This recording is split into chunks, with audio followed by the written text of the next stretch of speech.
breaking that black barrier every single day, every weekend, 24/7. It does not matter. Tell them what breaking the black barrier mean, man.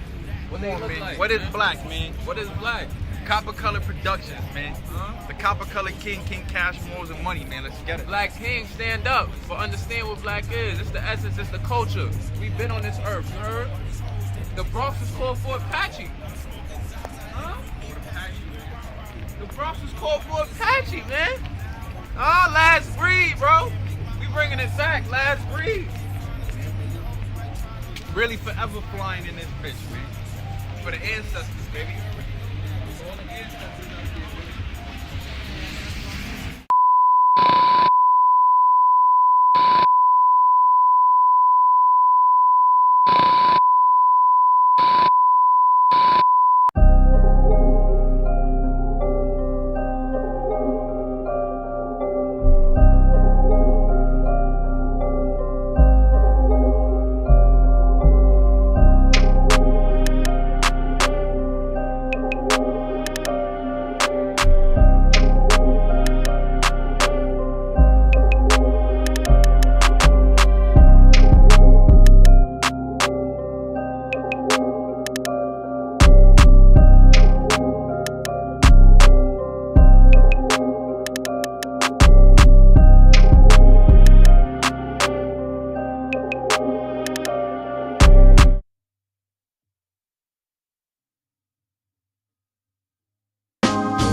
Okay, we back, man.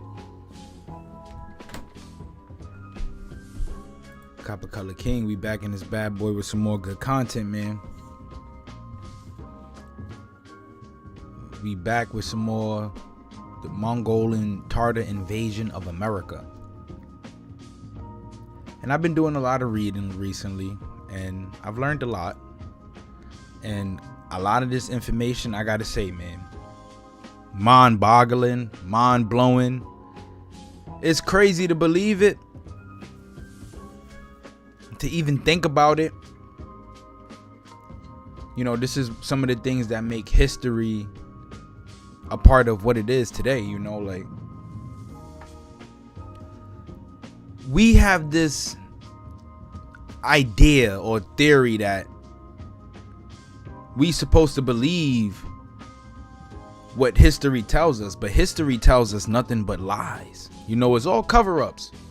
It's all cover-ups. Like, you know, like how Native Americans are all the Aboriginal people of America, right?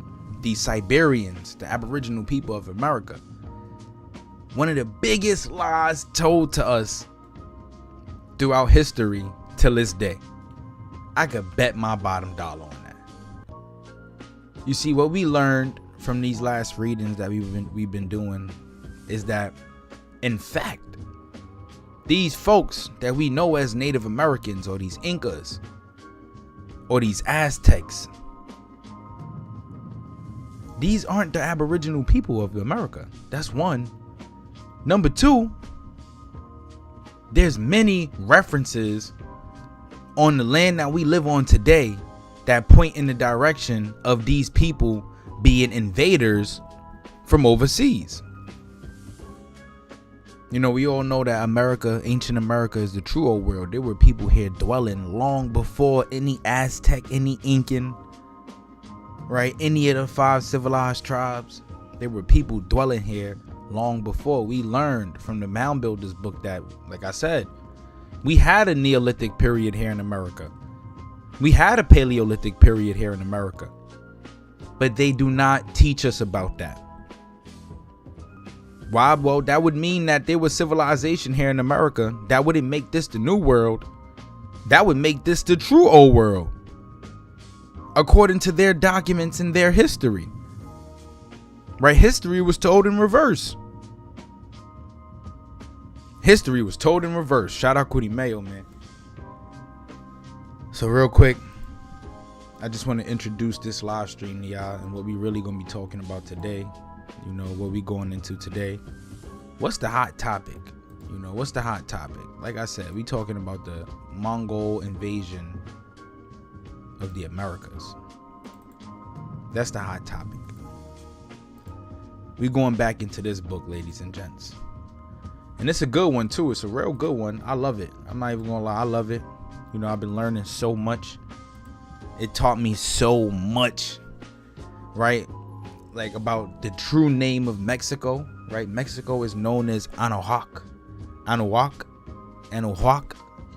That's the term, if I'm not mistaken. I've also learned that the Aztecs, they came over here to the Americas with 6 other tribes, right? And they came over here from a land known as Aztlan, Aztlan, Aztlan, something like that. We're going to get into it much later. Right, like I said, we learned about them being sun and moon worshipers. We've also learned, too, it's so funny, they make mentions of this tribe called the Chichimeck. The Chichimeck. And from reading the history of the Choctaw, Chickasaw, and the Natchez book, we learned that the Choctaw and Chickasaw tribes derive from a tribe that migrated north from Mexico, known as the Chocomoc or the Chichimequa. You know, we're gonna have to go back into it, man. But that's much later in this book, man. We done read through like about 8 chapters already. We 400 pages in. We locked in. Like I said, man, the name of the book is The Historical Researches on the Conquest of Peru, Mexico, Bogota, Natchez, and Tolomeco in the 13th century by the Mongols accompanied with elephants.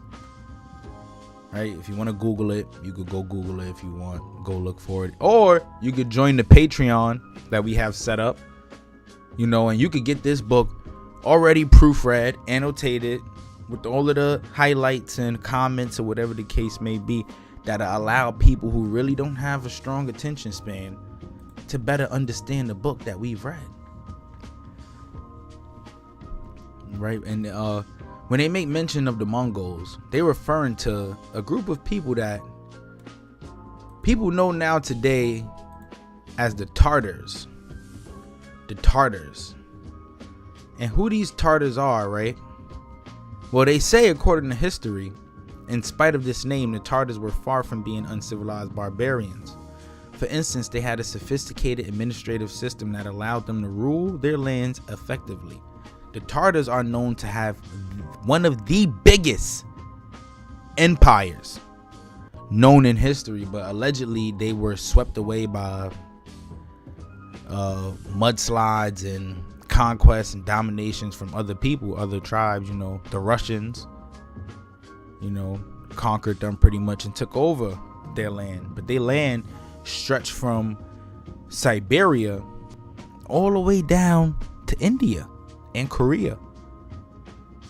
And a little bit, you want to add a little bit more to the lands under there. We're going to add it up under their umbrella. Even into China. Right? The Yuan dynasty. Yuan Shao and his homeboys. And they peoples, right? These was Mongols, y'all. These was Mongols, Tartars, however you want to call it. Yuan Shao, known in history of being a ruler in ancient China, right? A protector of the Han, if I'm not mistaken, right? He lived in the late Eastern Han dynasty. The Han, they were Tartars and Mongols, black folks as well, some copper-colored folks, Swarthy, Tawny, right? But yeah, back to the Tartars. The conquered lands were divided into districts and local administrations was established so as to ensure obedience of the local population and the payment of tribute. Although the invading Tartars were shamanists, they were tolerant of other religions. For example, they allowed an Orthodox bishopric to be established in Sarai, the capital of the Golden Horde, in 1261. Whilst the clergy of the Kievan Rus was exempted from paying taxes. Now, the Golden Horde, like I mentioned in the last one, extremely important because the Tartar tribes that migrated over here to America could be factions of the Golden Horde. You know, according to the readings, you know, these are the people who brought the gold with them. These copper-colored folks who used to wear their turbans, right?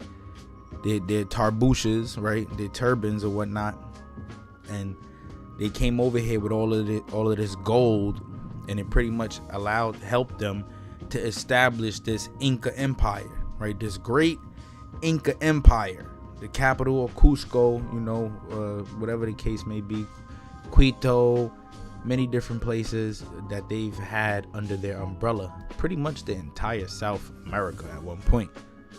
And they were going to war with a lot of the other tribes that were there in the Americas, who were also, according to the book, Tartars.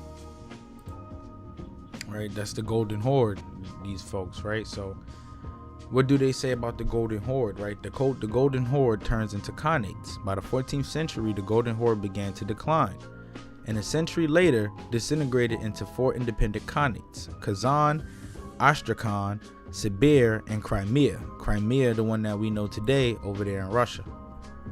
During the 16th century, the Khanates of Kazan, Astrakhan, and Sibir were conquered by the Russians, whilst the Crimean Khanate became a vassal of the Ottoman Empire, though it too was annexed by Russia in 1783. Now, what people have to understand is this is how old, right? How old and how old and recent these things are, right? We got to understand. See, the Mongol Empire was something that was established in the 1200s. The Inca Empire was also something that was established in the late 1200s, maybe early 1300s. And these people who came over here could have been fleeing from the Mongol invasion, or could have been coming over here, you know, after the Khanate broke up, you know, thus creating the other tribes that migrated into North and South America, and giving these phenotypes of the people that we see today, right? These Mongoloid, Chinese, Asian looking quote unquote Native Americans that they say are the true Aboriginal peoples, which is complete cap, right? It's complete cap. Because when we look at it, even themselves portrayed their emperors as brown-skinned, copper-colored folks. And like in the Asir Dukatir's video, you know, he had pointed out that these people could have been Moors. Well, in the book that I've read, it also makes a lot of references to these people being of Moorish descent, right? Even though we know Moor is a term used for black people, right? But they had the turbans, right? Some kept the beards, you know, the curly hair, like many of the similar phenotypes to those people of the Moors that people speak about today, shall I say. Right, but even them themselves portrayed their emperors to be brown-skinned folks, dark-skinned folks. And today, the brother we gonna talk about, I wish I could zoom this one in, is Huayna Capac. Now, why is Huayna Capac important? Well, let me just try to find Huayna Capac right here.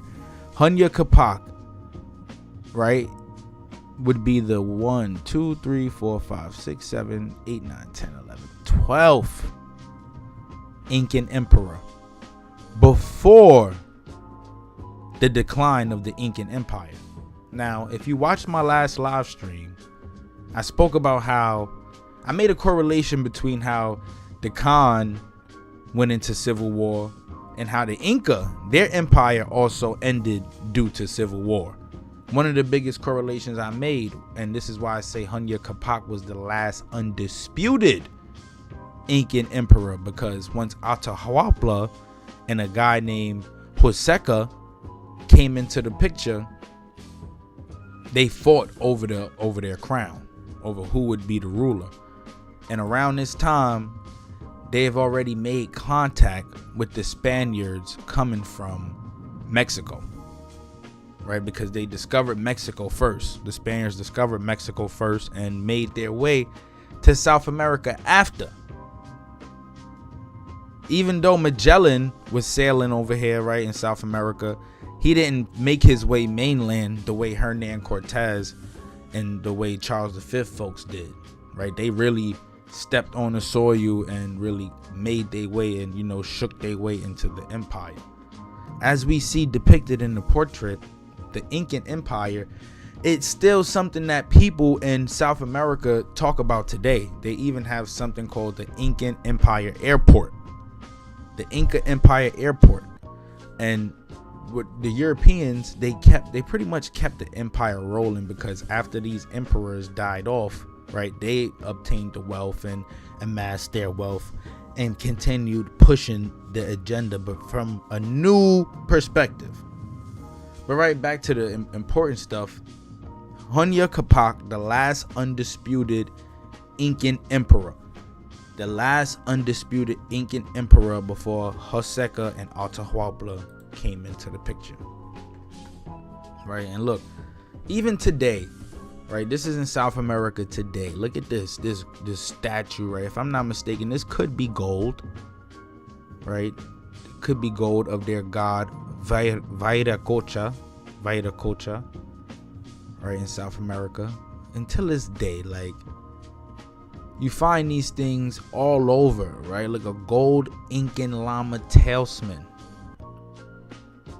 You find these things all over South America if you go and you just take a good look, right? When these Tartars, right, according to the book, when they came to to South America, when Mongol Capac landed in South America, what it do, chicken stew family? How you feeling, sis?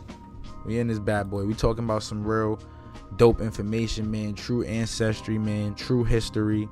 We not negating no facts. We bringing all facts to the channel today, right?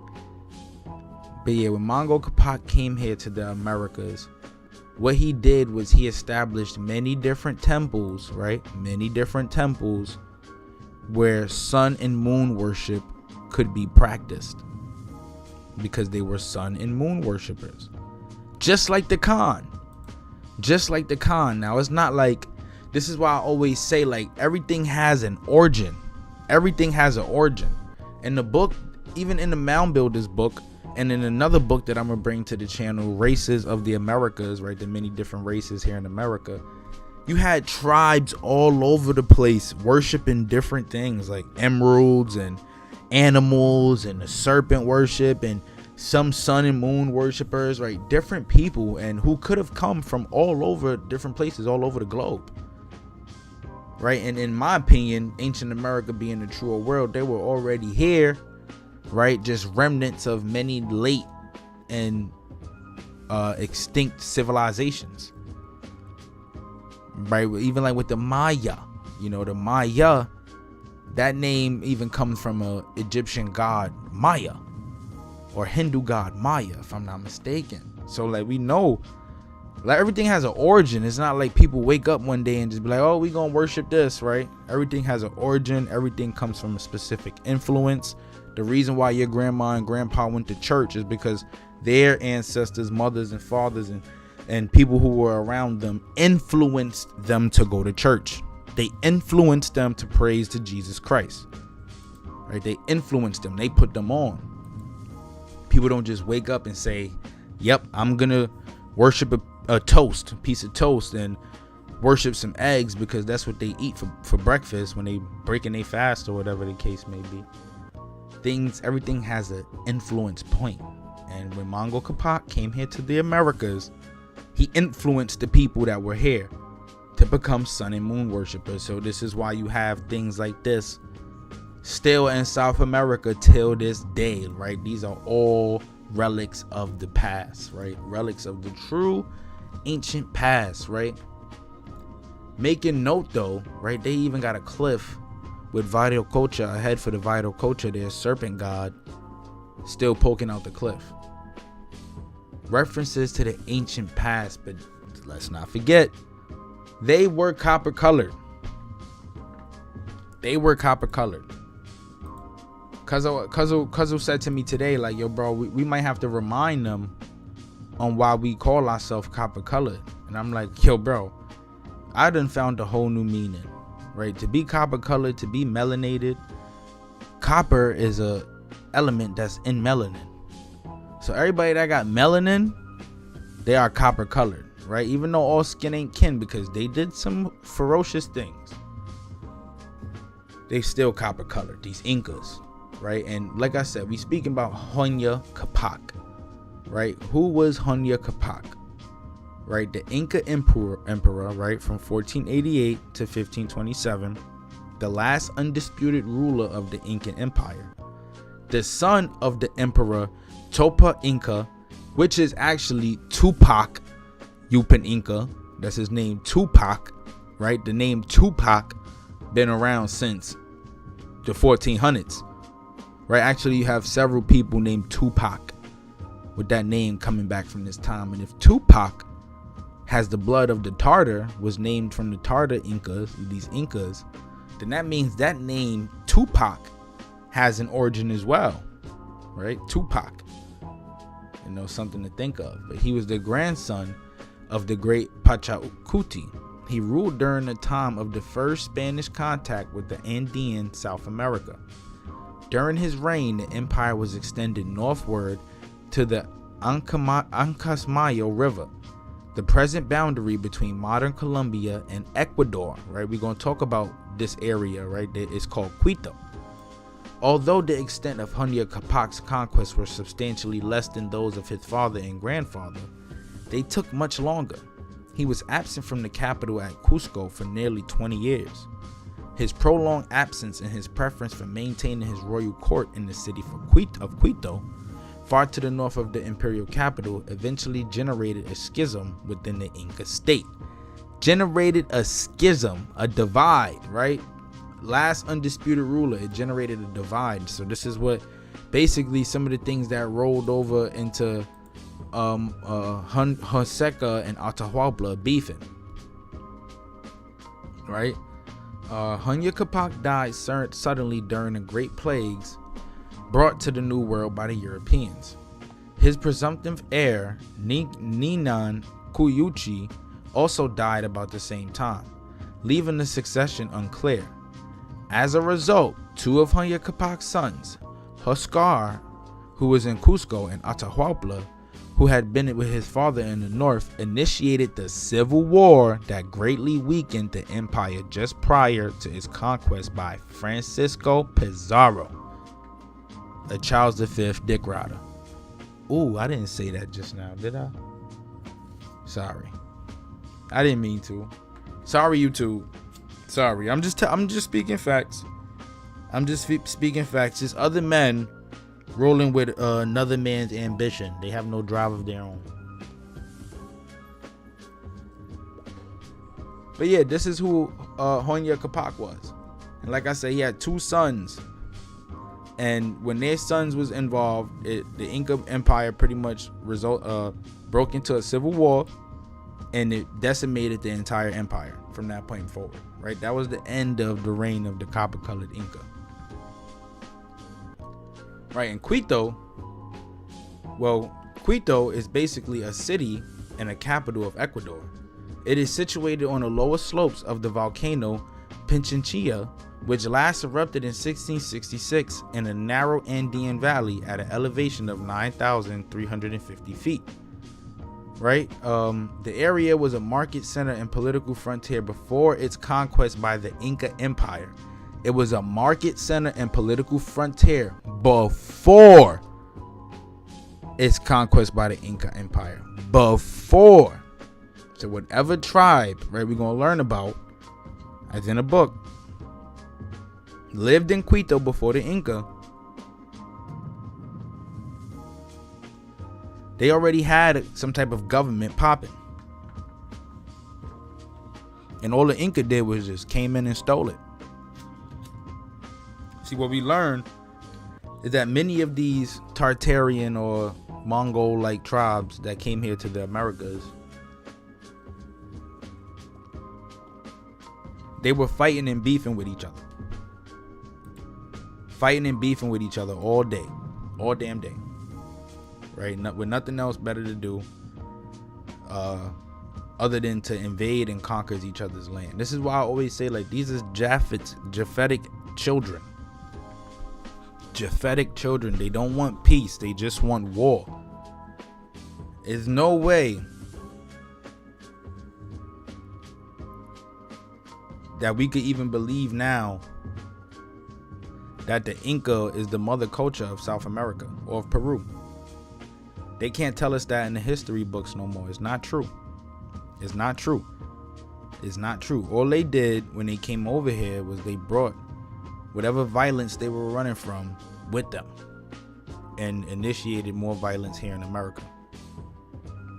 And not to say that they did it purposely, right? Because Mongol Capac's whole goal was to rule with an iron fist, right? Preserve the land, convert everybody to sun and moon worship, make sure everybody respect each other and they bathe and clean themselves, right? Ruling like a real Moor.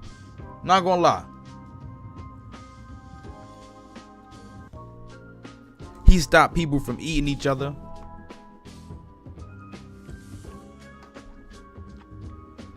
I respect the Incas for that, because they was hell bent on stopping people from eating each other, because that's what people was doing.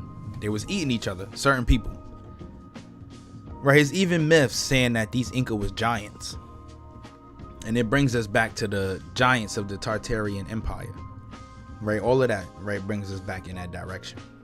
But yeah, even Quito itself, it's known for their massive mega structures, megaliths. And I want to talk about this a little bit, because what we have to understand about the difference between mounds and temples is that mounds are built with earth. Temples are built with sediments like stone. So mounds come before temples. Temples are built on top of mounds. So when the Inca came here, there was a bunch of this laying around. Mad at this. And they built these nice, magnificent golden temples and shrines and stuff like that. Sun and moon worship temples in South America, on top of the stuff that already existed. All right, they have mega structures and megaliths, right? Proof of ancient civilizations. Proof. Nothing but proof. And this is called Cochasaki, an archaeological site in Peru. Right? This is Quito, though, the capital city of Quito. There was people in Quito before the Inca took over. But even here, Atahualpa, brown skinned man. Come on, man. Come on, man. With his sun staff. Not even gonna lie, it's tough. Not even gonna lie, it's tough. Copper color history, man. You can never be mad, be too upset at it. This is just what came with the times that we were living in, they were living in. You know, this is history in a nutshell, right? But yeah, so like I said, oh yeah, before we even get into the book, right, I just got 2 titles that I want to introduce real quick, right? This is the ancient Chinese account of the Grand Canyon or course of the Colorado. And in this book, they make reference to how the Chinese referred to America as the land of Fusang or Fusang or mulberry tree land, you know, where the mulberry tree was. And mulberry trees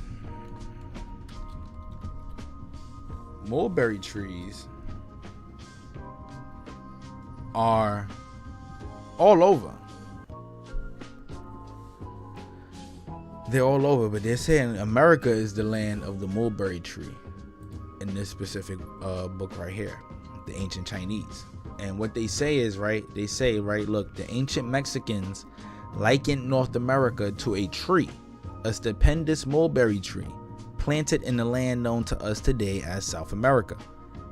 Ancient Mexicans, the Mexicans, are also folks that we could consider to be Tarters or Mongols. Right, we're gonna talk about them as we continue the series. Right, but they referred to America as a stupendous mulberry tree planted in the land known to us today as South America. Right, and then it says, like the Mexicans, the Chinese sages declare that there's an enormous tree or fu or helpful sang tree in the eastern mulberry land 3,000 miles wide. East of China is America. Right, but look. See, Alaska, 10 suns, 10 moons. Sun and moon shine. More sun and moon worship. Right, but we're going to go into this one as we continue through the series, you know, just to like make different correlations and references. I think it's going to be a really dope article, really dope book. I'm not even going front. I ain't even read into it yet, but we gonna see what's up with it. I ain't gonna lie. And then the other one, right, what I have here is the American Antiquities of the Western land, California, just the West. And what they make a comparison to is the wild sheep, right? Just listen to this. And this all has to do with migration. You know, wherever animals travel, domestication, people travel as well. Right, but it say wild sheep, undomesticated, of Oregon, Louisiana, California, and the Rocky Mountains, the same found in the north of Asia, may be remnants of the flocks of animal once domesticated all over these regions by those people and used for food. Domesticated. They found 2 different places. So why this is important is because it's like the same thing with the mammoth and the mastodon. Right, these Asiatic peoples came here to the Americas, man. There's no doubt about it. Right, we see these different references all over the book, you know, all over books, different joints. Like, it's so crazy, man. We find them in mad different joints, but like I said, man, we about to jump into this bad boy. We on page 92. And as we just spoke about Huayna Capac, right, the son of Tupac, this Tupac's son, right? What it say about him? It says Huayna Capac, the 12th Inca emperor, after the year of mourning had expired, set out to visit his dominions, and was everywhere received with triumphal arches and ways strewed with flowers. He had not proceeded far when, on hearing the joyful tidings of the birth of a son, he instantly returned to Cusco. After 20 days of every possible demonstration of joy, the emperor, wishing to signalize the day on which his first son was to receive his name, invented the famous golden chain, 700 feet in length, and was about as large as a man's wrist. My boy made a golden chain for the birth of his son that was 700 feet in length. A golden chain, right? These dudes, right, they had all the gold. Like I said, they was able to really do stuff like that. They was really able to do stuff like that. And that just is a testament to the amount of wealth that was out there, right? And it says, in 2 years it was finished, and a feat was ordered to take place. The dancers, who consisted of all the royal princes and great persons at court, held this chain instead of taking each other by the hand as was usual. They advanced with gravity and solemn cadence, singing the praises of the Inca towards the throne where he was seated. Right, they can't find the chain. It's been secreted on the first arrival of the Spaniards. They hid the chain. The chain is hidden. I wonder if they found it till this day. That's homework for me, something to look into. A year after this solemnity, the emperor, who had almost been absent during the preparation of the chain, marched to Quito with 40,000 troops. On this journey, he chose as his mistress the eldest daughter of the late king of Quito, whom he took from the house of the Virgins of the Sun. This lady became mother of the famous Atahualpa and other sons. Right? So this conqueror, Huayna Capac, out here inventing golden chains, right? Golden chains. Obsessed with Quito, right? Took the daughter of the king of Quito. Like I said, it was already a tribe there. It was already peoples that they was warring with heavy. I mean heavy, like left and right. He took the daughter, and that daughter became the mother of the last questionable emperor of the Inca Empire, Atahualpa. Right, Joseca and Atahualpa had different mothers, and they were also born on two sides of the board, one Cusco and one Quito. What they say, after residing some time at Quito, the Inca departed in order to extend his conquest on the sea coast.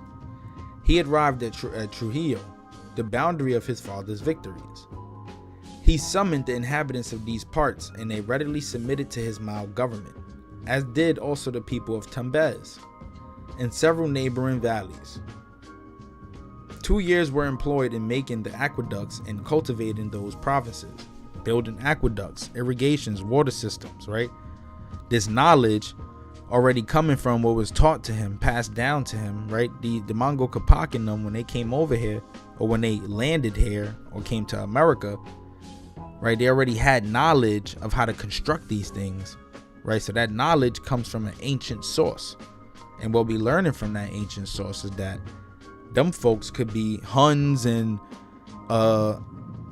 Atolans and Chinese and Japanese and Koreans and Hindus and Mongols and mad different groups of people, like so many different groups of people, like, and it all ties us back, like I say, back to the Bible stories, the Japheth, the Shem, the Ham, and their descendants, right? You know, the Huns are descendants of Japheth, Chinese are descendants of Japheth, and so are the Mongols. So could these Inca be Japheth's descendants, or because they're Asiatic? My question is, could they be Shemitic? You know, I wouldn't even be able to bring it to any source because I ain't find out yet. But what it say? They are unhealthy for strangers, one side being very hot and the other extremely cold. On this account, the Inca was obliged to recruit his forces 3 or 4 times. On his return to Quito, 2 more years would pass in embellishing that kingdom. He then, with 50,000 men, marched along the coast to the valley of Sulana, the part of the coast nearest to Tumbes. Of all the maritime people, these were the most voluptuous and debauched, even to the last degree of infamy.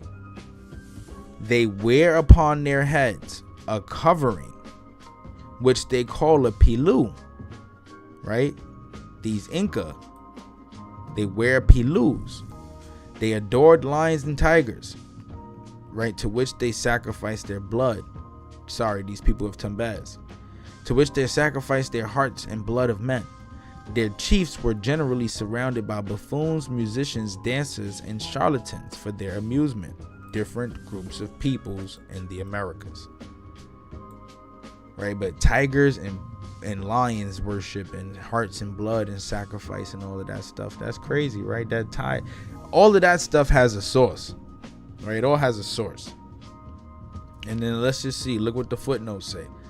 The Mongols, Peruvians, and Mexicans all rigorously punished these infamous crimes with death, right? They all punished stuff like this, right? They used punishing folks they came across in South America who was into this stuff, murking them, right? Because they didn't want people out here sacrificing other people like that, at least like that, right? Like so barbarously like that, or like viciously, you know.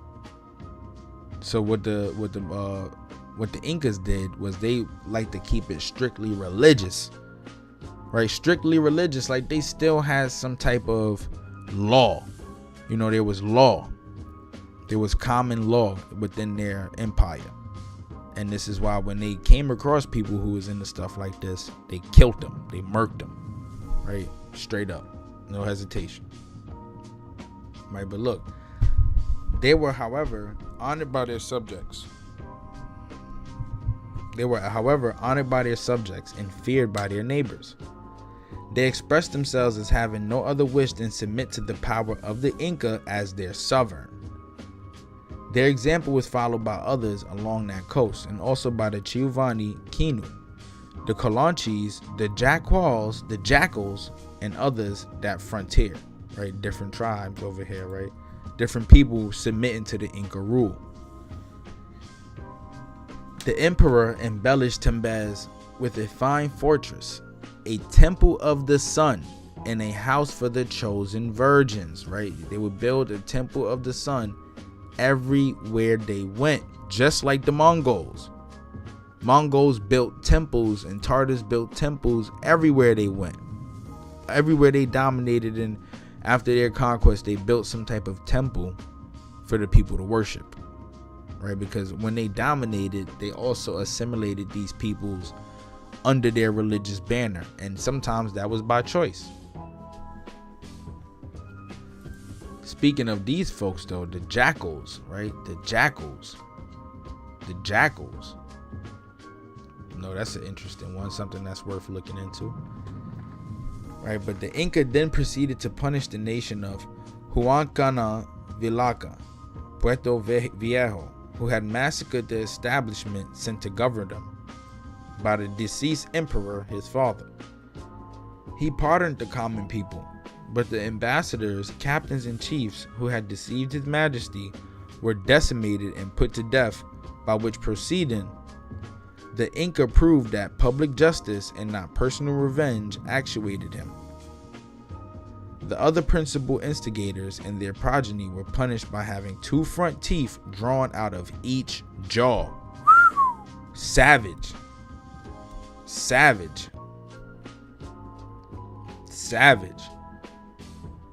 So because they sent over ambassadors, because they got murked off once the Inca got up with them, they punished the people by having 2 of them, or they punished the instigators, right, by having their 2 front teeth pulled out of each jaw. So whichever people was instigating, they lost them some teeth. That's crazy. That's the type of time they was on, though, ruling with an iron fist, just like Genghis Khan, just like the Khan. Keep telling y'all. The inhabitants, who had feared the entire extirpation, were so delighted with the emperor's clemency that men, women, and children voluntarily drew out 4 of their teeth in imitation of their superiors. That's how scared they was. I saw one of the women in my father's house at Cusco, who related the above event to me at the great length. The Inca garrisoned the places he had conquered, visited Cusco, and then proceeded southward to the Characas in an immense distance from Cusco. He sent a deputy to visit Chile, where his father had procured much gold. That was Tupac Yupan, his gold. He procured mad gold. So either he found the gold or they brought it over there. But whatever this means, if he found the gold, that means the people of Chile, or Chile, had an extensive amount of gold, because after Tupac picked up on this gold, they amassed a lot of wealth, built temples all over the place and golden shrines everywhere. And like I showed y'all, you can find these things down there till this day. I did the research. And like we learned, Huayna Capac, he was absent for 4 years. He returned to Cusco and remained there for 2 years. Having raised 50,000 men in the northern provinces, the Inca joined them on the frontier of Tumbes. He visited all the temples in the sun in those parts, beginning with the temple of Pachamac, called by the Indians the unknown god. Let's see if we can find that. The temple of Pachamac.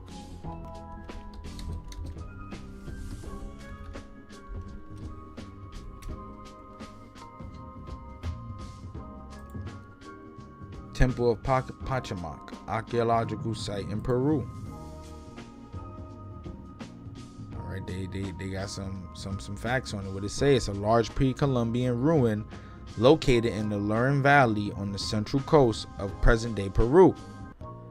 The earliest major occupation and construction of Pachacamac dates to the early intermediate period, into a culture generally known as the early Lima, Maranga, interlocking style. So these are the people who existed there before the arrival of the Inca, the Maranga.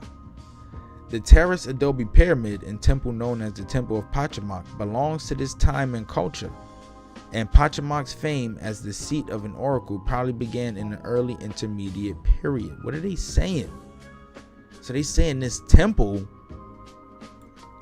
belongs to the people who were there from 200 BC to 600 AD.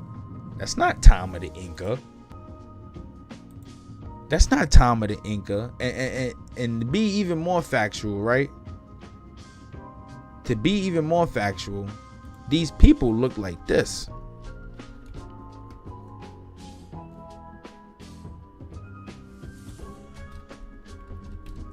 These people look like this. Like, minus the orange hair, some of them. They were Melanese, right? Great depiction. They were Melanese and Polynesian. Right? We learned this. They were Melanese and Polynesian peoples, right? Copper colored folks all over the place. Those weren't no Tartars or Mexicans or Africans or any other people like that. So what are they saying? This temple it didn't even belong to the Inca, right? So what the Inca did they convert this temple into a temple of the sun? Y'all gotta follow me, man. Follow where I'm going with this. What are they really saying? Because look, it say here, he visited all of the temples of the sun in those parts, beginning with the temple of Pachamac, called by the Indians the unknown god. In the book, they already deferred Incas from Indians. Indians are the aboriginals. Incas are not the aboriginals. So this temple belonged to the Indians. This temple of the unknown god. This temple of Pachamac. And I want to find a picture. All right, we see where it could be. Right on the coast. Right there on the coast of Peru. The temple of Pachamac. Look at the ruins. These are the ruins. So did they convert it into a temple of the sun? That's a good question. Right, what it say? These sites may differ to different periods of Pachamac history. They may date to different periods. In the southeastern part area, the temple of Initi, this Inca sun god, right? So they converted it into a temple of the sun. Okay, look at this. Conversions of the temples. right? That was a brain blast. New discovery. We just figured that out on live. On live. But it belonged to the Indians and not the Inca. And this whitewash photo, right? They want everything to look white with straight hair, or Asian with straight, Chinese with straight hair, or whatever, like. And that's just straight up hijack. But that's on Temple of Pachamama. So this didn't even belong to the Inca, right? So what Huayna Capac did, he consulted the oracle, right? Or look at what they say, or rather the devil says Vega. They called the oracle the devil of the Inca. And he consulted the oracle on the probable success of his arms. The priest assured the emperor that he was destined to become the master of the 4 quarters of the world. Right? The priest assured the emperor that Huayna Capac would be the ruler of all of the world. How did they have knowledge of the 4 quarters of the world? We talking about pre-Columbian civilizations here, right? Ancient knowledge that we don't, like, if they have knowledge over 4 quarters of the world, then where are they from?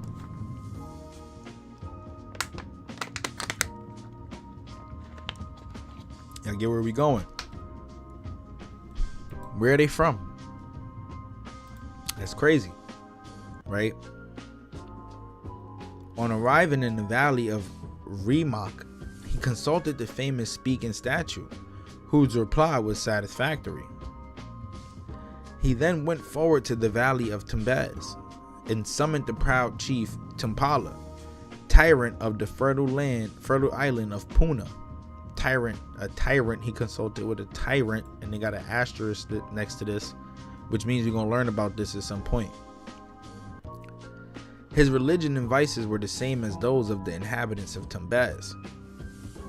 The chief was much alarmed at the presence of the Inca on the coast. He represented to his chief subjects that they were required to give up their ancient liberty and customs, and that their property would be seized, and their wives and daughters, in consequence of their beauty, would be taken from them, and they would all be reduced to slavery.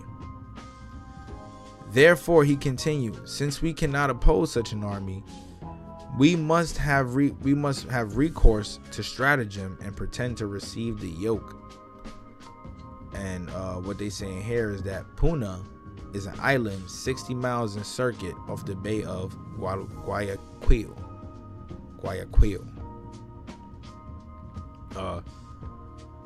The cacique sent presents to the Inca, charging his ambassador to submit all demands and humbly to supplicate his majesty to honor his new subjects with his loyal presence, the greatest favor to which they could aspire. The Inca, being satisfied with the representations of the ambassador, crossed over to Puna, where he was solemnly received with dancing and songs in his praise. He was lodged in an apartment built expressly for his reception. His Majesty labored to reform his new subjects here and on the coast, requiring them to no longer sacrifice men, nor to eat human flesh, and to abandon their shocking vices under pain of death, to which they all assented. Again, here we have it. Telling the people that if you guys continue eating people, we gonna have to kill y'all. We gonna have, in order to put an end to this, somebody gotta die. Cause y'all gotta stop eating people. Y'all here all over the place, eating people all over the place. You scaring the sun worshipers, you scaring the serpent worshipers. They don't want to come outside because y'all keep eating people. Right? And the Inca's goal was to basically put a clamps on that, because you can't have a thriving civilization if people scared to come outside, because you got other people, giants and whatnot, out here eating other people. And the it's not that they just ran around the forest and whenever they found somebody they just snatched them up and ate them. It was a part of rituals, you know. This is like occultist stuff, a lot of cult stuff like going on here in the Americas. People doing some pretty wicked stuff, dog. I'm telling you. And it's good that the Incas actually did that, because it's like, all right, what you did was you changed that stuff for many years to come. Now you're gonna have generations in the future of people who gonna know better to be out here eating folks and stuff like that, because we don't want that. You know, we don't want that. Now today that is considered taboo. You know, that's not normal.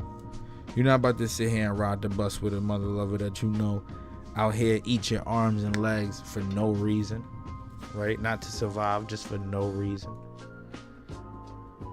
right? But yeah, he got all of the people in this area to stop eating other people. This is Huayna Capac and his conquest of Tumbes. After a while, the Caracas of Puna, in concert with those of Tumbes, disliking these rigorous laws, resolved to kill the Inca and his people. They wasn't with that.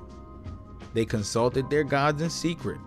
When they were answered that all their enterprises would succeed, their soothsayers, however, declared that their gods commanded them to wait for a more favorable opportunity. In the meantime, the emperor resolved to send some of the royal commanders to the opposite coast to instruct and reform his other new subjects, and also some troops to be placed in the garrisons. The islanders promised vessels for this purpose. The Inca crossed to Tumbes on some important affairs there. When the captains and soldiers were to follow, the cacique gave them vessels, only for half the number they required. The royal officers and the best troops embarked to attend the emperor's person and were very richly equipped. And when they had reached a certain distance, being totally off the guard, the islanders suddenly cut the ropes of the sails and yards and instantly killed or seized the princes and soldiers and threw them overboard. So this was straight get back. They was like, all right, well, if y'all gonna stop us from eating people, then we just gonna kill y'all, right? And when the Incas slid over there, right, when he sent his representatives over there, Huayna Capac and his representatives, their mission was kill them or be killed. And what the people of Puna did, the rebels, they killed the Incas. They killed everybody, right? And the vessels returned to Puna, and bringing off other unsuspecting half, destroyed them in the same manner. The people rose in the island and in the provinces on the opposite coast and cut off all the governors, judges, and treasurers of the Inca. They exposed the heads of the slain over the doors of the temples and made an offering of the hearts to their idols in fulfillment of their promise.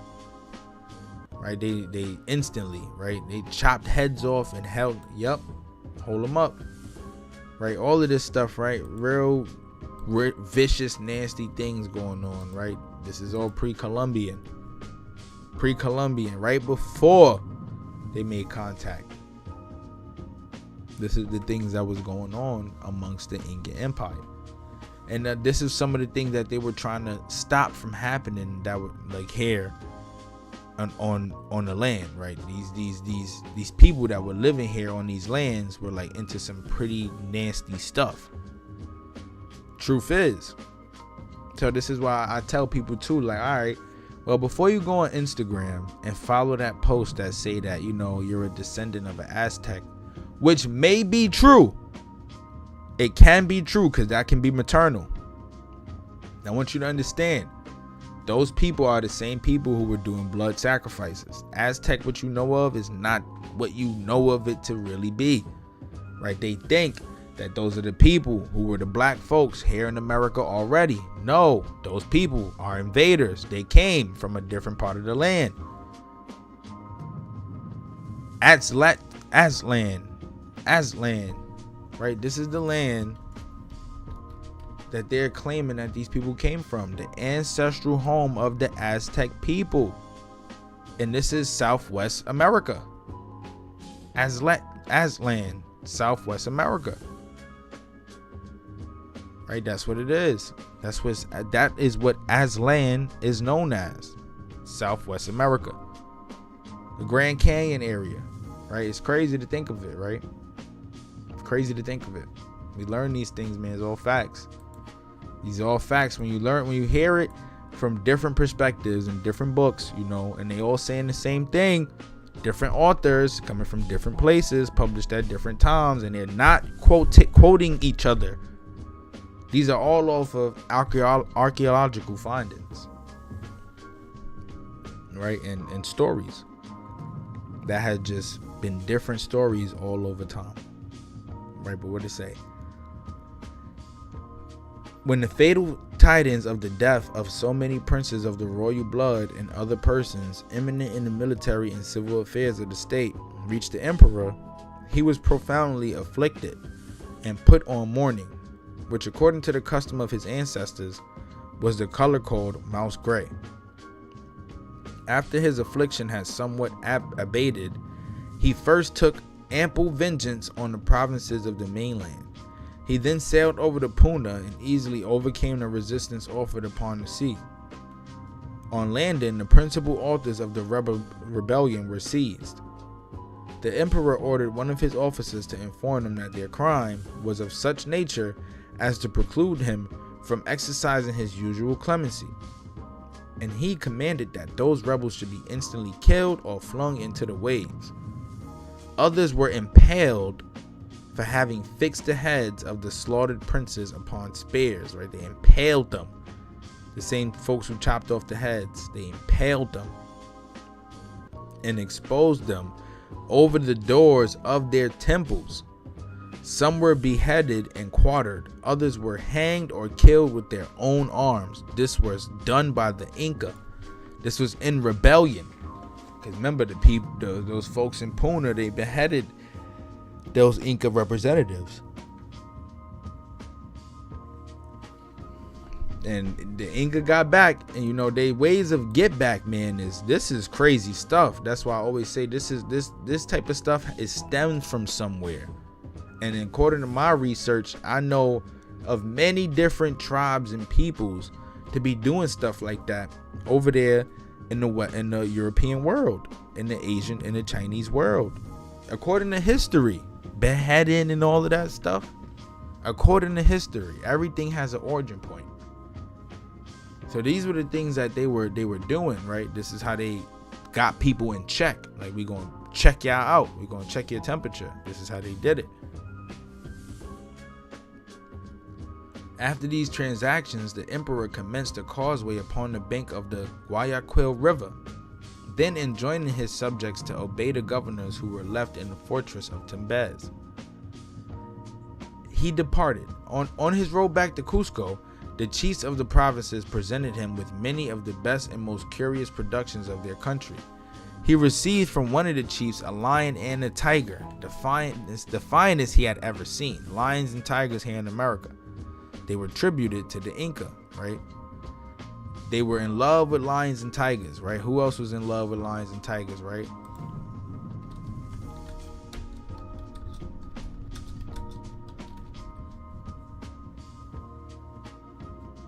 Proficient hunters, right? They wore animal skins and animal coats and whatnot, right? Proficient hunters, and they were obsessed with animals, right? Obsessed. Dodged the hijack. This white Genghis Khan, this white Temujin dodged the hijack. Not a white man. Swarthy, like we saw in the Scythians and the Huns in the History of the Tartars book, which we're gonna go back into at some point. At some point, we're gonna keep this series rolling, man. I'm telling y'all.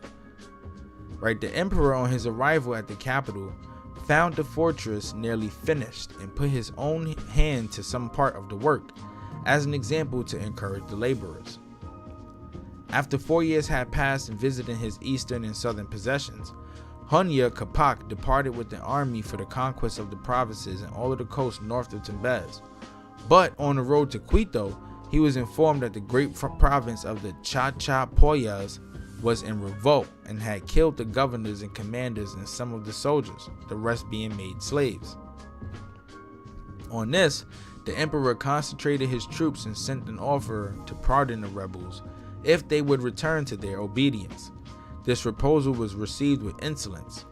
The army made a bridge of small boats and crossed the river in order to reach Casamarquilla. The terrified inhabitants, hopeless of mercy, fled to the mountains, leaving behind only the children and old people. They were so scared of the Inca, they left the kids, the babies, and the elderly behind when they found out the Inca was coming to get their get back. Right, this is how they ruled, like with that iron fist. They had people in shambles, and then every time somebody would rebel, right, they would fail terribly. They would fail terribly. And what makes it so crazy, right, is that ironically their conquest wouldn't diminish until the Spaniards got their foot completely involved. It's almost like they broke the people up. Even though the Civil War was already on the doorstep of the Inca, it's almost like they broke them up, right? But let's continue. The element and gallant character of the emperor was well known. And some of these elders with tears in their eyes prevailed on a lady of their city, who had been one of the mistresses of Tupac Yupan Kui, father of his majesty, to wait on the emperor and claim his compassion. She traveled 2 leagues, and having presented herself before him, accompanied by many other women but not one man, threw herself at the Inca's feet. "Our sole lord," she said, "is it your intention to destroy a province which has been subdued by the arms of the emperor of your father? Would you not tomorrow repent you have just so acclaimed to the title of protector of the poor?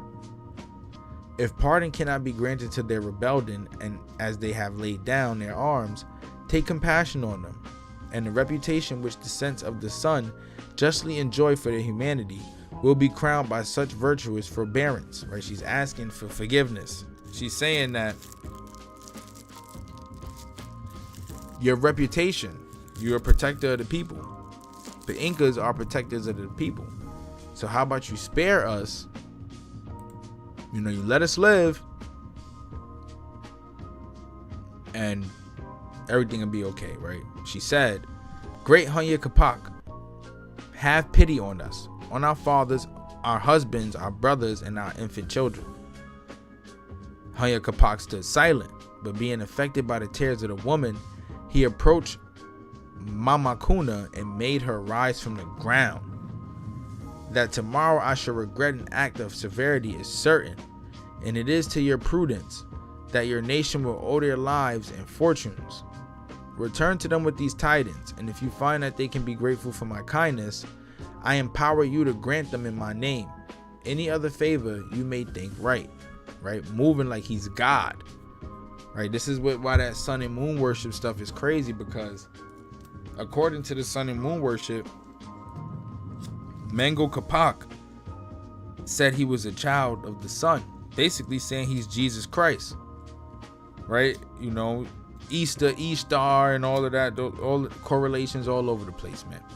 But basically saying he's the son of God. He's the living embodiment of the son of God, which means everyone who came after him will treat themselves as gods. Right? This is blasphemy at its finest. Right? Because there's no man who can be God. We are made in the image, but we are not gods. That's impossible. That's impossible. We are very gifted as human beings, but we are not gods. And this is where I have my divide with this Inca stuff, whether they be copper colored or not, because there's no way in hell I would live my life off of these philosophies. Right? But more so,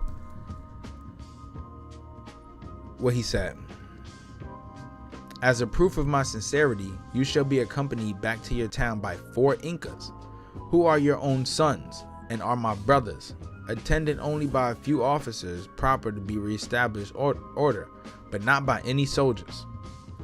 The Chachapoyas were so sensibly affected at this unexpected mercy that they environed the spot where the emperor had received his mother-in-law with a triple wall. The inner one was of beautiful stone, the outer one of brick. There are fragments now visible, and these walls would have lasted for ages had not foreigners, says Vega, demolished them in hopes of finding hidden treasures. So they basically had a Great Wall of China here in America. Not as long, but super thick. Pause.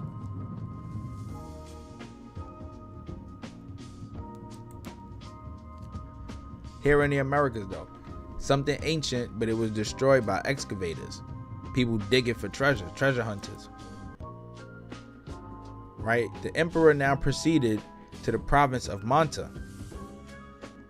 The natives observed the same customs as their neighbors, but in the capital Manta, they worship an emerald about the size of an egg of an ostrich.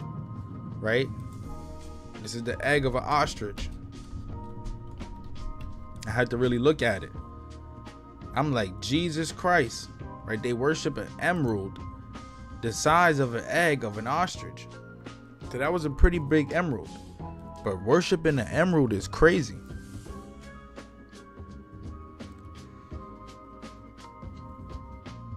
I ain't gonna lie, that's a little wicked.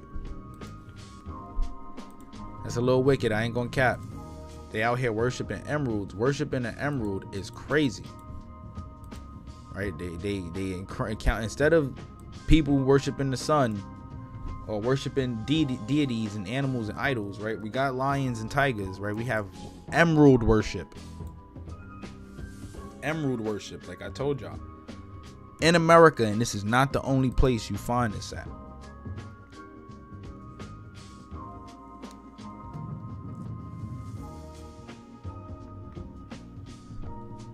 The natives offered many things to this deity, particularly small emeralds. Nah, that's crazy. Cause just imagine, the emerald can't walk, talk, move. It's a rock. They bringing other emeralds to it and praying. They put the emerald on a throne. That's crazy. That's idol worship at its finest, right? That's like worshiping gold and jewelry and stuff like that, and commodities, and not of the Most High. But it's here in America though. The priests assured them that the mother goddess received her daughters with delight. They, however, kept these stones for themselves, a doctrine founded on their avarice. These emeralds fell into the possession of Don Pedro Alvarado, of the father of Vega, and all others who broke most of them up upon an anvil, deeming those which would not bear the blow of the hammer to not be genuine. So they destroyed these emeralds. The Spaniards, they destroyed them technically. No one ever knew what became of the large one. This province submitted, and also that of Carawenque, inhabited by very brutish people. Proceeding northward, the natives were found to be so savage and even so much more brutal than the preceding, that the Inca did not care to waste his time in aiding their country to his empire, or adding their country to his empire, After a year passed in surveying the provinces on his journey, the emperor arrived at Cusco to celebrate the Raymi, or principal feast of the sun, which lasted 9 days. A Raymi, a principal feast of the sun. It lasted 9 days. Look at that. Stuff that these Incas was doing. Very religious, like I said. While the emperor was for the last time visiting some of his provinces, he received intelligence that some of the Carenques, who had never with goodwill submitted to the change of their religion and ancient customs, had revolted and massacred their governors, offering their heads, hearts, and blood to their idols, and that they had devoured the flesh of the slain. Ew. Right? Doing this in rebellion to the Inca. Right? And this is why the Incas was murking all of them folks off, because what are you doing? What are you doing? Why? Who, what, when, where, why, and how is the question. their heads, hearts, and blood to the idols, and they devoured the flesh. Ew. Right? The Inca was horror struck at this outrage, right? It sounds like something out of a horror movie. And marched against the rebels. The deputy, who was sent forward to demand an explanation and to offer pardon on a suitable acknowledgement of their atrocious conduct, was glad to be able to return to the camp. He had been received in so insulting a manner. The army marched forward, and the Carenques defended the files and mountains in the most obstinate manner. The slaughter was great, and many prisoners was taken and put to death, and a severe example to the latest posterity. Thus about 20,000 had fallen, and their bodies were thrown into a lake, which from that event is called Yahura Kocha, or the Lake of Blood. More stuff to look up. The Yagru Kocha, the Kicha Yawa Blood Quacha Lake, Blood Lake, and is in Peru, located in the Cajamarca region. Right, what they got for us? Right there in Peru. Right there in Peru. The Lake of Blood. Now, what I'm trying to see is it red? Oh, that probably not even it. Yeah, it's probably not even it. But they threw their bodies into the lake, and then the lake got a name called Lake of Blood that exists until today. So for those who didn't know the backstory on that, there you go. You just learned something new. If you are from Peru, translate this into Spanish or whatever language people speak in nowadays over there. Right. The emperor returned to Cusco, deeply afflicted at the terrible necessity which had constrained him to deviate from his own natural feelings and the well-known clemency of his ancestors. His Majesty on his late expeditions had always been accompanied by Atahualpa, which was his son by the daughter of the King of Quito, if y'all don't remember, right? This youth was remarkable for his bravery, good sense, and fine person. This is why he was a candidate to be an emperor. He was the idol of his father, who would willingly have made him sole heir of the whole empire, who would willingly, right? So if it was up to Huayna Capac, Atahualpa would have been the emperor, not Joseca. And we're gonna do that. We're gonna cover that story in the next one. In this state of mind, the emperor sent for his legitimate heir, Joseca Inca, and in the presence of his other sons and the great persons of his suite, he presented to Joseca that he was quite aware of his right, according to the laws of Mongol Capac, which had hitherto been observed to the kingdom of Quito, and the rest of the vast conquest which had been achieved. So Joseca, his legitimate heir, he in the presence of his other son, right, according to the laws of Mongol Capac, the kingdom could have belonged to belongs to Joseca, right? But he would have willingly made Atahualpa the heir. But according to Mongol Capac, right, the laws of the bloodline, right, the laws of the bloodline having to, the Inca royalty has to be according to the bloodline, just like the Khan, right, the sons, the heirs. Right, this is a very, very important part because this is introducing this divide. Why are they at odds?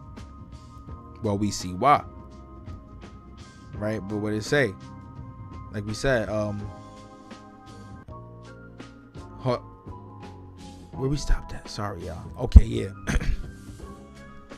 He represented to Joseca that he was quite aware of his right, according to the laws of Mongol Capac, which had hitherto been observed, to the kingdom of Quito, and the rest of the vast conquest which had been achieved, but that it would grieve him not to be able to provide for his brother, who he had so tenderly loved, in a manner suitable to his merits, that as Quito had belonged to Atahualpa's grandfather, and as his mother was still living, He therefore wished that the portion of the empire might be settled on him in perpetuity, and that his donation should be approved by of Hoseka.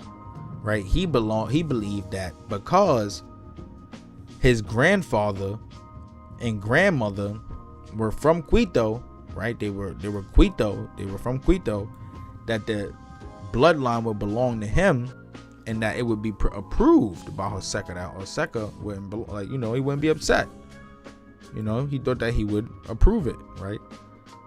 The emperor further represented that so good a brother would uphold the power of the empire much more effectually than if he were left in indigenous. And thus the future heir to the provinces dependent on Cusco would be at liberty to make further conquests to add to his already immense dominions. Consent to this arrangement, said his majesty to Hoseka, and my wishes will be accomplished.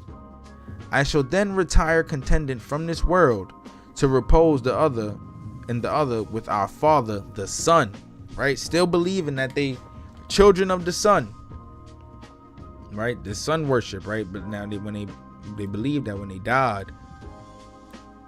they went back and connected back with the father the sun. Back with the sun. Just like Mongol Capac. Right? And Hoseka replied that as he had nothing so much at heart as to obey every wish of the king, his father, he not only consented that Atahualpa should be put in possession of Quito, but also of any other province in addition, if it was wished to increase that possession. Ooh, here we go, big drop. Hoseka basically was like, all right, well, Atahualpa, he could rule Quito, and he could rule any other province in addition if he wanted to increase his possessions, right? But not Cusco. And let's remember also, Huayna Capac was obsessed with Quito. He spent more time in Quito and building Quito than he did with Cusco. You want to keep this in mind. Right? Huayna Capac was rejoiced at this reply, and Hoseka returned to Cusco. The emperor proceeded to Quito, wishing to pass the rest of his days with his favorite son, and to secure that throne for him. For this purpose, he removed some of the turbulent and courageous people on the neighboring coast and replaced them with others of a more pacific character. Ooh, I wonder what this means. They got an asterisk next to it. We're going to check it out. Right?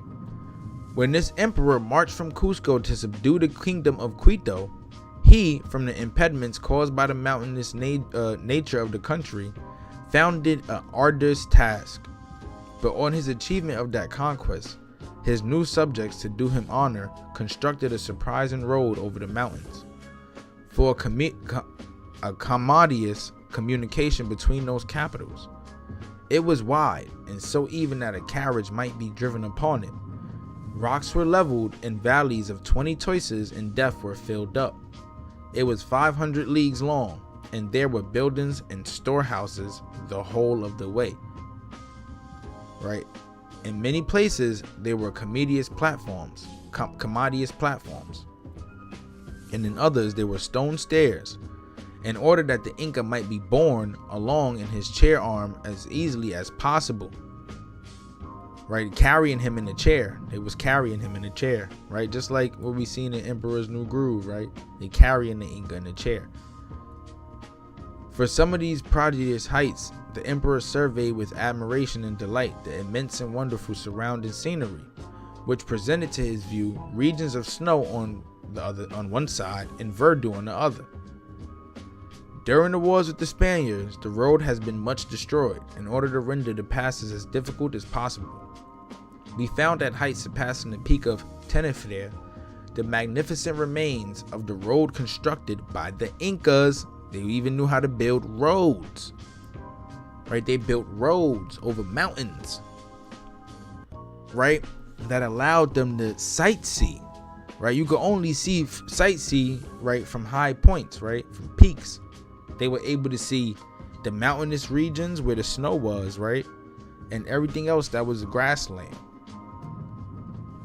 right? They were architects, right, and this architecture dates back to this Tarter. I'm not gonna spell the word wrong, but whatever, right? The architecture of the Tartars, right? Builders for 500 years, right? But according to history, right, it was destroyed by mud floods. But they knew how to build. They were builders. So in order to build a roadway, right, that's probably hidden now, right? They built a roadway to stretch that long and to shoot over mountains. You had to be expert builders, right? Expert builders. They even have a lot of this Tartarian correlations over here in North America with the mound builders, and we're gonna get into that, right? Listen to what they say. This causeway lined with free stone may be compared with the finest Roman roads I have seen in Italy, France, or Spain. It keeps a straight direction for 6 or 8,000 meters.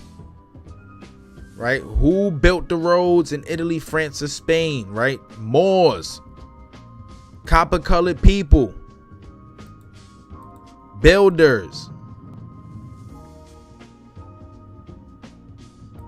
Right? Build these roads. This Tartarian architecture.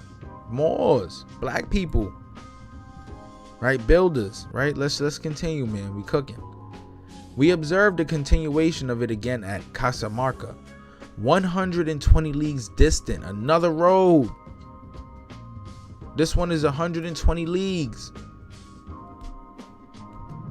What is 120 leagues?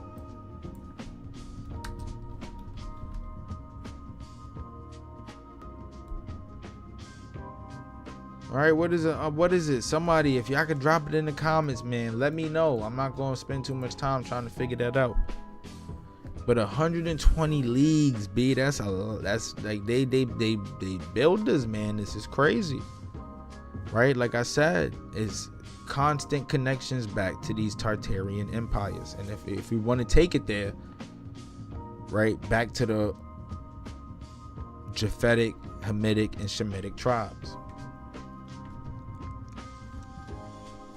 The Peruvians believed that it reached the Cusco, near the road over the Asue, at the height of 4,042 meters, are the remains of the palace of Tupac Yupanqui, the ruins of which are called Los Padrenos. Right, what we got? Los Padrenos.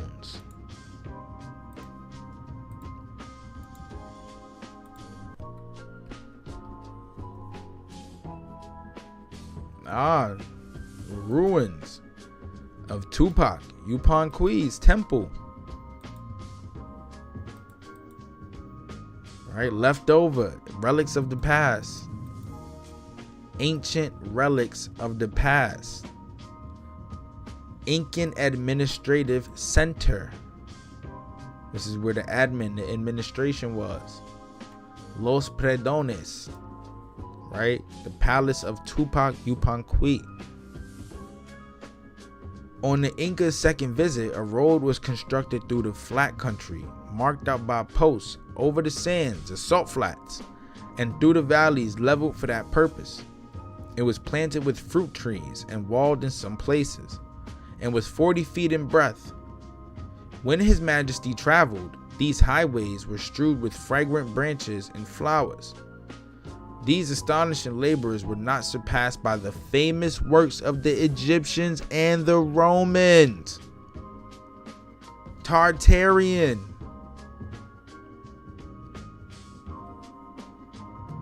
They were not surpassed by the Egyptians and Romans. They did not surpass it here in America. Here in America, what are they talking about, bruh? What can they possibly say? This here in America. Ancient history. These roads being built by these Tartarian Inca cannot be surpassed by the Egyptians and Romans. Big drop. Big drop. Big drop. While Huayna Capac was reposing himself in one of the most magnificent palaces in all of Peru, at Tumipampa, a messenger brought intelligence that some extraordinary men, such as they never before seen, had landed upon some part of the coast from a vessel of an uncommon appearance, and that they were making active inquiries to know the name of the country. Check this, an ancient oracle, having predicted the destruction of the empire by strangers of such description. The emperor was too much alarmed to think of further conquest, and to add to his uneasiness, 3 years before this event, during the celebration of the Feast of the Sun at Cusco, a large eagle had been pursued and harassed by 5 or 6 small falcons, and as many waterfowls, till they tore and disabled him to that degree that he fell as if for succor in a great square in the midst of the Incas. Right? The eagle is a representation of their kingdom. The eagle, the griffin, right? Look, a griffin.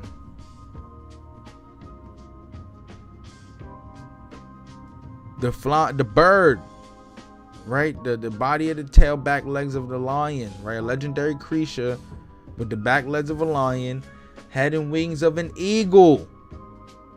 The griffin, right? Where are we going with this? I'm just saying. I am just saying. They saying that this eagle got picked apart by 6, what they say? 5 or 6 small falcons. Right? Being a representation of Charles V, even though it was more, and them peoples, them Spaniards. 5 or 6 small falcons, until they tore and disabled him to that degree that he fell as if for succor in the great square in the midst of the Incas. The large eagle, that Tartarian eagle, that griffin, right? This takes us back to Queen Khalifa too, right? For those who don't know.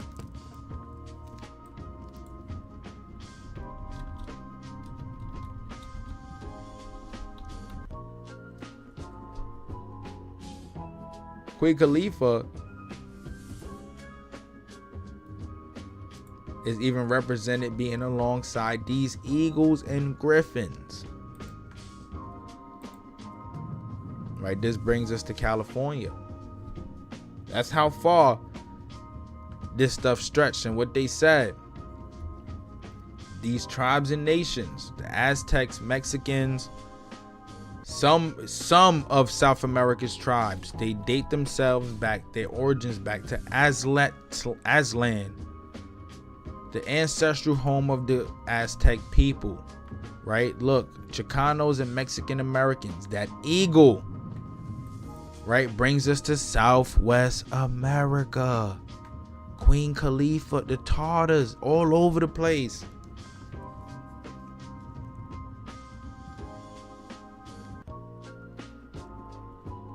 Ancient America, the true old world. Now, could Aztlan, or however you pronounce it, Shalom Shabbat, family. Shalom Shabbat. And I hope you had a good Saturday too, brother. I know it's Sunday, but I hope you had a beautiful Saturday. You know, that's the Lord's day. Saturday is the Lord's day. the Sabbath, right? But yeah, Southwest California, the American Southwest, Aztlan, however you pronounce it. The origin stories of the Mexicans, Aztecs, and several other tribes have them coming back from over there, which connects us back to Queen Khalifa and her griffin, which also brings us back to this eagle.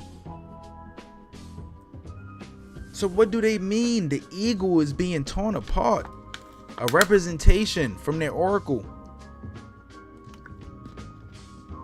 The eagle being a symbol, right? Look, they endeavored to cherish and nourish the eagle, but he died in a few days. The Argyros declared unanimously that this was a presage of the ruin of the state and the extinction of their religion. This prodigy was succeeded by earthquakes which threw down high mountains, right? And when they talking about the man coming to see them, right, that was Fernando Pizarro, the Charles V lackey, right? Look though, that eagle, right? The sea left its ordinary bounds, and frightful comets appeared. A Leica, or magician, one day ran to the emperor in tears and so out of breath that he could scarcely speak, to assure him that his mother, the moon, was surrounded by 3 circles, one of which was the color of blood, the second of dark green, and the outer one appeared like smoke, and explained to him that Pachacamac, the unknown god, by these signs indicated the extirpation of the royal family and the ruin of the whole empire.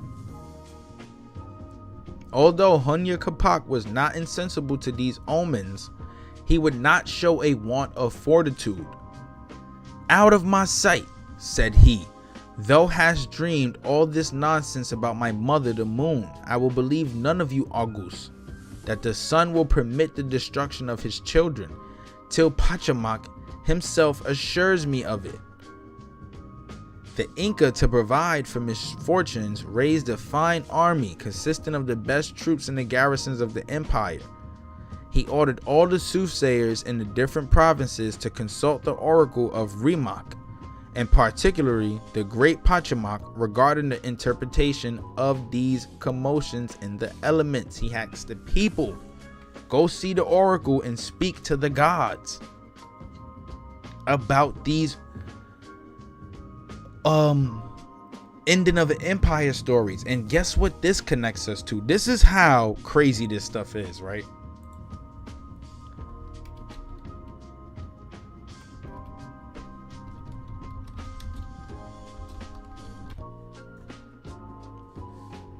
Right? When sorry, I put of the Norse. Right? When you learn about Norse mythology, right? Odin received a message from his oracles. And this is paganism. His oracles said that the empire would end whatnot and would be destroyed by a giant wolf. Right? Fenrir. And he was hell bent on denying these conspiracies and whatnot.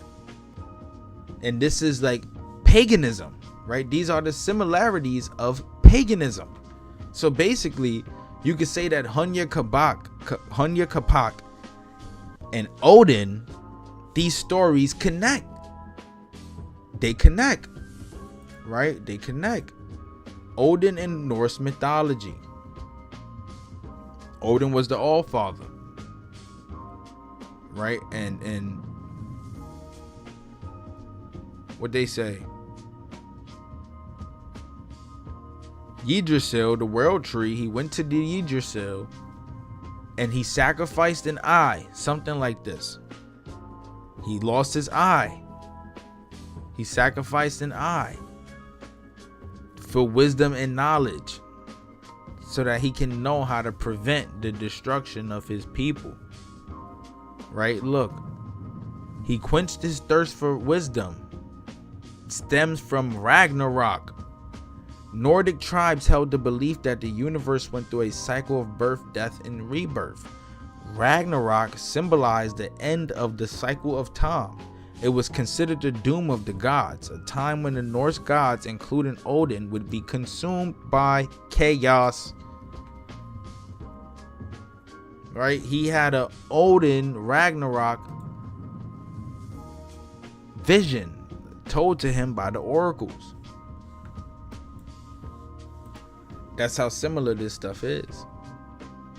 Right? And then what else? His Majesty, being at Quito, took the pleasure of bathing in the lake, but he had scarcely come out of it when he was seized with a shivering fit, which was succeeded by a burning fever, and he was soon convinced that it would prove mortal. The Inca had been extremely alarmed by the appearance of a comet of green color, besides which his house had been struck by lightning.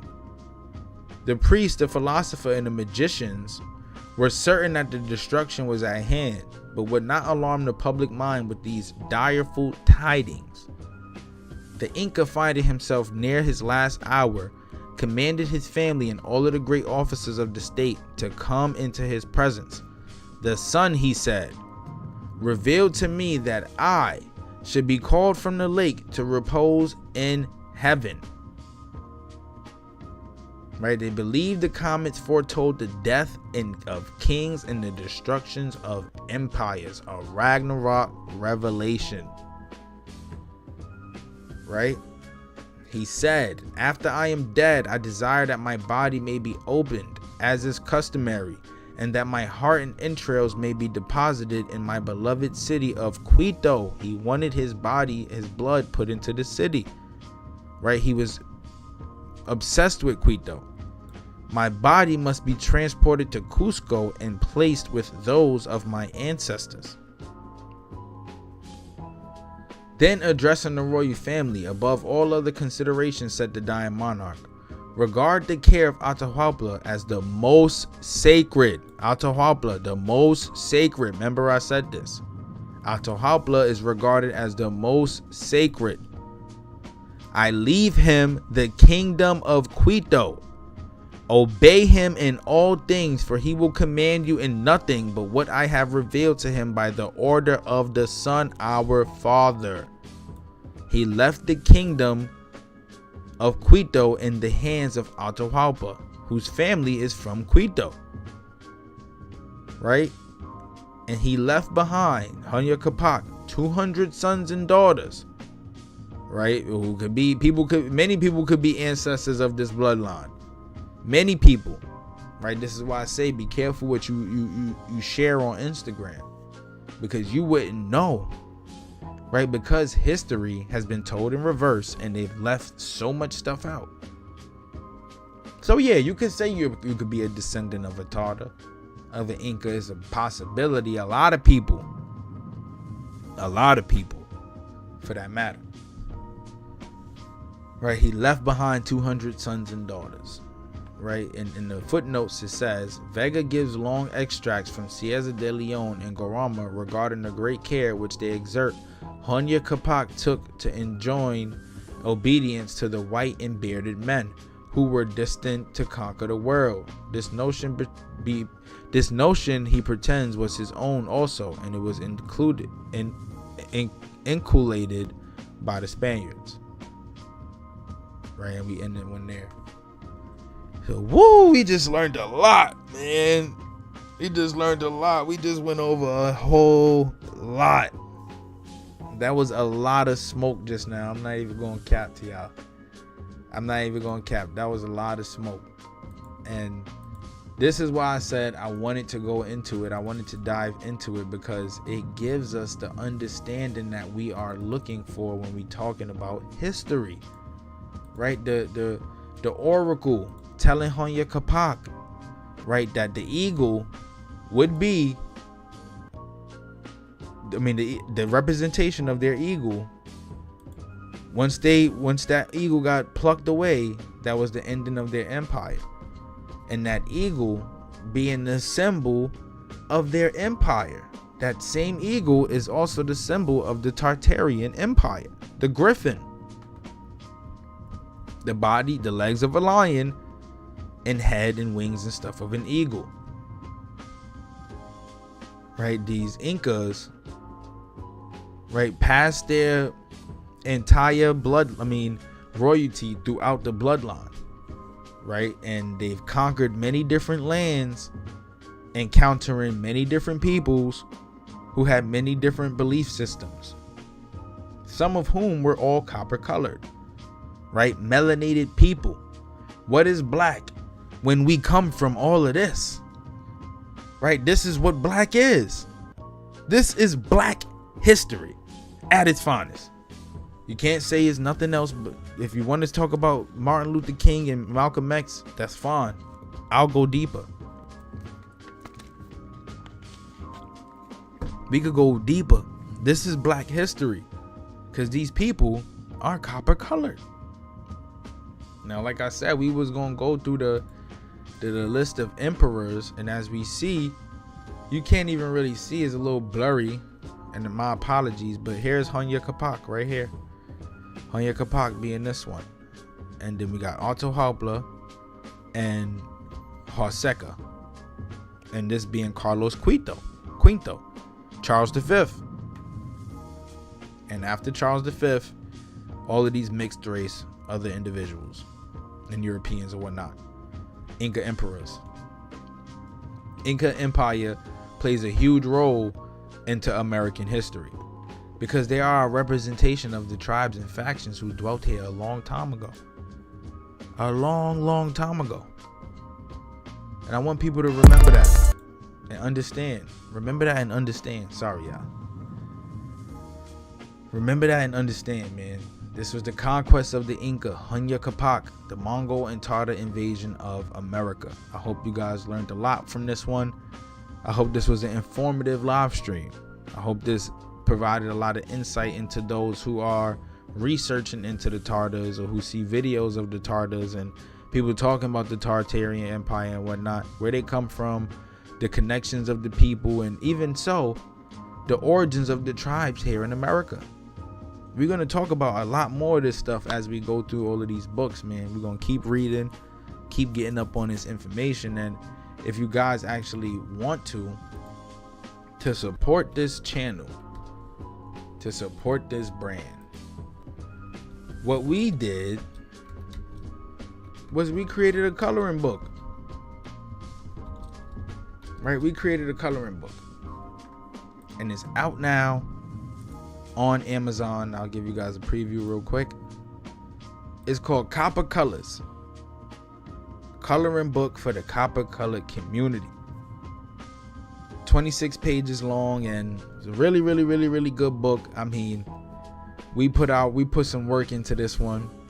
You know, this is basically like the beginning steps that we are taking to try to teach people about what it means to be copper colored, you know, who you are, what you represent, what you truly come from, and so that you can start putting these, using imagery to create images of the representations of self-love, right? What it means to love yourself and love where you come from, love who you are, love what you were created with. You know, you were created with copper and zinc that makes up melanin and some other compounds, right? Love yourself, you know, and definitely learn more about history. You know, learn about history because this stuff is important. This is the things that people need to put themselves on to. You know, you got to be up on game because we can't continue to let other people tell us where we come from. You know, some people need this stuff. You know, they need it. You know, fight the trauma, right? There's trauma flowing through the bloodlines of some of us, and it stems from stuff like this, man. So, you know, get you this coloring book when you upset, depressed, sad, bored, you know, having an ADHD attack like how I be having sometimes. You know, copy this coloring book, copy the crayons or markers that I got listed to come with it, and enjoy yourself, man, and dive into the world of copper colors, man. I love y'all. Thank you for tuning into this live stream. Like I said, man, the link is in the description. Check it out. Make your purchase. And we see you on the next one. Let's get it.